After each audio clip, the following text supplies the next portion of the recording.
এই যে কচু শাক রয়েছে এটা কিন্তু বাড়ির আনাচে কানাচে কিন্তু পাওয়া যায়। এটা উৎপাদন না করলেও, না ফলালেও কিন্তু এমনিতে পাওয়া যায়। তো এটাকে গরিবের সুপার ফুড বলা হয়। পালং শাক যে আছে, পুষ্টিকর পালং শাক, এটা কিন্তু গরিবের পালং শাকও বলা হয়।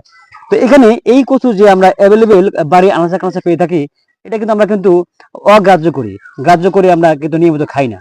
কিন্তু যারা শহরে বাস করে তারা কিন্তু আমরা পাই না, এমনটা কিন্তু হয়। তো আমি কৃষিকাজের পাশাপাশি যে এই পুষ্টি সমৃদ্ধ একটি খাবার, এটি তুলে ধরার চেষ্টা করছি। এখানে দেখতে পাচ্ছেন যে এই কাজটা, কচু শাকের যে কাজ, অসংখ্য কাজ রয়েছে, অগণিত কাজ রয়েছে। তার মধ্যে রক্ত শূন্যতা দূর করে।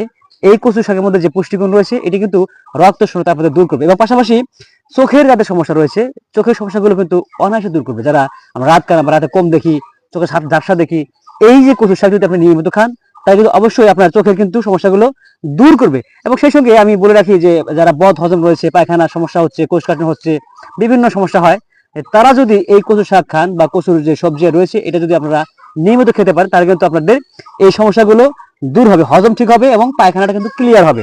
এবং পাশাপাশি এই শাক যদি খান, তাহলে আরো যে সমস্যাগুলো সমাধান হবে সেটা হচ্ছে যে এই শাকের মধ্যে রয়েছে প্রোটিন, কি বলে, পুষ্টি রয়েছে অনেক গুণ।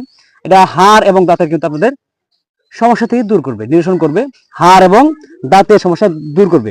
এবং এটা রয়েছে অসংখ্য আমরা রোগ প্রতিরোধ ক্ষমতার যে একটা অ্যান্টিবডি যেটা বলি না কেন, আমরা এটি কিন্তু পাবো এখান থেকে, এই কচু শাকের মধ্যে কিন্তু সেটা পাওয়া যাবে। এবং সেই পাশাপাশি যে এই যে প্রত্যন্ত অঞ্চলে বাড়ির আনাচে কানাচে যেটা পাওয়া যায়, এটার মধ্যে এত গুণ রয়েছে যারা আমরা এখন এটা মহামারী দেওয়া হবে, ডায়াবেটিক যারা আক্রান্ত, যারা ডায়াবেটিস রোগে আক্রান্ত রয়েছেন, তারা যদি এটা যদি নিয়মিত আপনারা সবজির তালিকা রাখেন, খাবার তালিকা রাখেন, তারা কিন্তু অনেকটাই আরাম পাবেন। এবং সেই সঙ্গে পাশাপাশি আমরা যারা মা বোনেরা রয়েছেন, তারা কিন্তু যারা গর্ভবতী হন বা যারা হয়েছেন, তারা কিন্তু অবশ্যই যদি এই কচু শাক যদি নিয়মিত খান, তাহলে কিন্তু অবশ্যই আপনারা এটা কিন্তু অনেক উপকার পাবেন। এবং পাশাপাশি আরেকটা যদি বলি, যে এখানে যেমন সুবিধা রয়েছে এবং পাশাপাশি কিন্তু অনেক অসুবিধা রয়েছে এই কচু শাকের কেন্দ্রিক।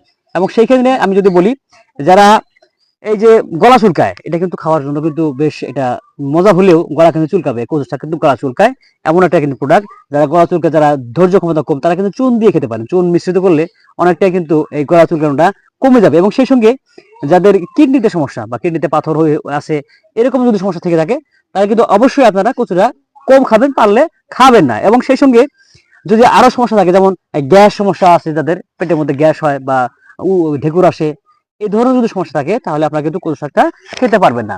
তো এই জন্য কাজের পাশাপাশি আমাদের এই যে বাড়ির আশেপাশে যে আঙ্গিনাগুলো পড়ে আছে, আমরা এই কচু শাকগুলো যত্ন করব। এবং পাশাপাশি প্রয়োজন হলে আমরা বীজ আকারেও এটা আমরা রোপণ করতে পারি।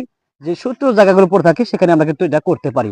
আর এই আশপাশের জায়গাগুলো, ঝোপ জায়গাগুলো আমরা পরিষ্কার রাখবো, এবং এই ধরনের শাক জাতীয় জিনিসগুলো আমরা উৎপাদন করব এবং আবাদ করব। পাশাপাশি যে এই ধরনের মরিচ যে রয়েছে, মরিচ চারা আপনারা করতে পারেন। কোনো কথা এক কথা হলো যে কোনো আবাদি জায়গা যেন পতিত না থাকে, ফাঁকা না থাকে, আমরা সেই দিকে খেয়াল রাখবো। তো এরকম একটা কার্যকরী আমরা কৃষিজ যে একটা সবজি আমাদের বাড়ির আশপাশে হয়ে থাকে, আমরা এদিকে যত্ন করবো। কারণ এটা যদি আবাদ না করা হয়, একদিকে থাকবে না। এখন হচ্ছে অটো হচ্ছে, আনাচে কানাচে কিন্তু আমরা এই যে ঝোপঝাড়ের মধ্যে কিন্তু কচুগুলো হয়ে আছে, এটা কিন্তু আর পাওয়া যাবে না। অতএব আমরা এগুলো কেয়ার করবো, খেয়াল করবো এবং যত্ন সহকারে আমরা লালন পালন করবো।